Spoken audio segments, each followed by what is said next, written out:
Wali Kota Makassar Muhammad Ramdan Pomanto mantapkan pertunjukan tarian kolosal oleh 500 penari dari beberapa siswi SMP dalam rangka pembukaan Multilateral Naval Exercise Komodo atau MNEK 2023. Diketahui MNEK merupakan kegiatan latihan non-perang dengan mengedepankan kerjasama maritim di kawasan regional, penanggulangan bencana, serta operasi kemanusiaan guna mempererat kerjasama antara TNI Angkatan Laut dengan negara-negara sahabat.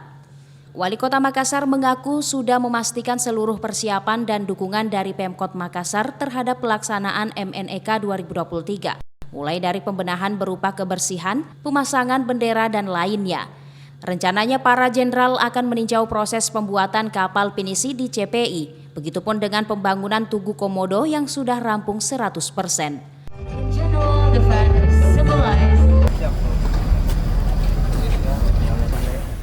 Tak lupa Wali Kota mengajak masyarakat Makassar agar menyaksikan event internasional terbesar dan termegah di Makassar. Pasalnya akan banyak atraksi menarik mulai dari demonstrasi pesawat tempur Angkatan Laut, penerjun payung, helikopter, drum band Taruna Angkatan Laut, hingga tari kolosal persembahan Pemkot Makassar, kemudian pameran-pameran dari berbagai negara.